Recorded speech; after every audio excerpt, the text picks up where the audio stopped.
And today we're taking a look at how to make homemade hot sauce.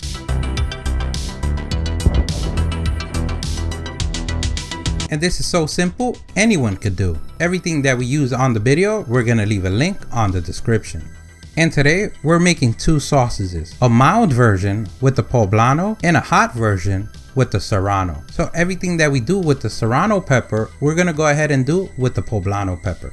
And the first thing that we're gonna need is a whole head of garlic, or around 6 or 7 cloves, half a teaspoon of salt or to taste, 1 tablespoon of oil, half a cup of white vinegar. We're also gonna need half a cup of water, and depending on the heatness that you want, 6 to 7 heat peppers. If you want something mild and very light on heatness, then poblano peppers is a way to go. And heatness is measured on the Scoville scale by points. So poblano being at 1000 to 2000, it's not that hot. But if you want to kick it one more gear, then we have the serrano peppers. And they could range from 8,000 to 22,000. These numbers could vary even up or down, because you can get one at 7,000 and then get another one at 23,000. So when playing with heat, it's like playing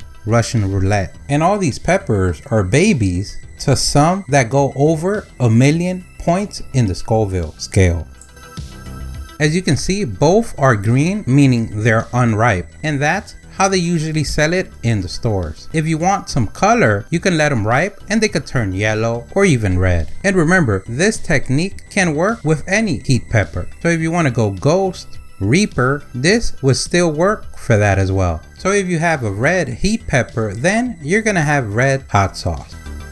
When handling heat peppers, it's always good to wear gloves, because the last thing you want on a beautiful sunny day is to touch your eyes or your private area with the fire hands of death. So after you wash your peppers, the first thing that we want to do is remove the stem. If you want to go on the safe side and have low heat, then you want to remove the seeds and the white membrane on the middle, because these are the two things that carry the most punch. This is something that you can add later on if you need more heat. So it's something that you can add on, because once you have heat, you can't take it off. Always remember to have caution when using a knife, because the last thing you want is to mistake your peppers for a finger. In our case, we're gonna leave the seeds and white part intact. We're just gonna go ahead and cut it in pieces.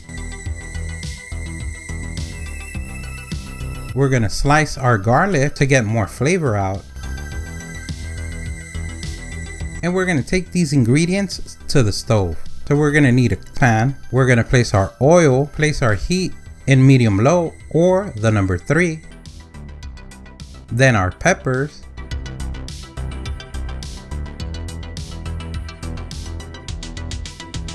Then our garlic.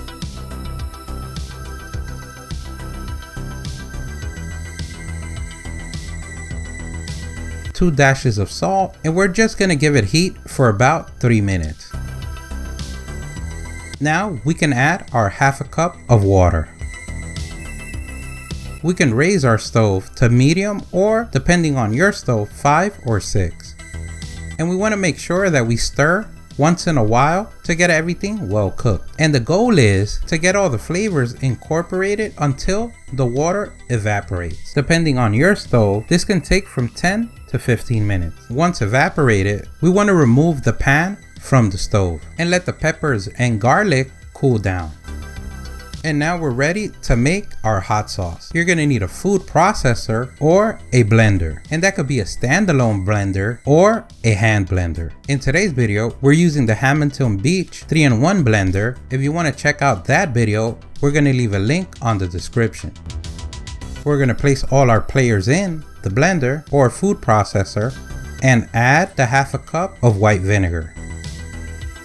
Now that we have them all in the jacuzzi, we can go ahead and blend in high. This is a sauce that with age is gonna get a lot better, aka more flavor and hotter. But if you want to use it the same day, you can as well.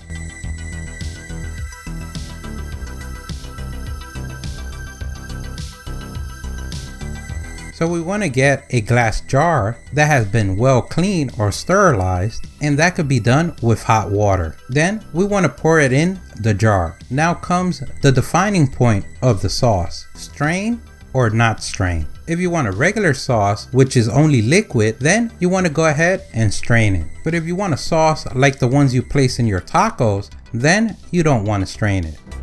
As you can see, with the little peppers, we get less amount, but with the poblano peppers, which are bigger, we get a whole bunch more. But remember, with the serrano peppers being hotter, a little bit goes a long way. You can always double, triple the recipe amounts if you need more sauce. A pro tip: always try a little bit first so you can know how much heat you can handle. Now you're a hot sauce boss. And now that you're a hot sauce boss, you could take out your curriculum and that face picture for that audition for Hot Ones. Don't forget, if you liked the video, please give us a thumbs up. That really helps. If you have any questions, place them in the comment section below. Don't forget to subscribe, follow us on social media. Thank you for watching, and here's a link to our latest video.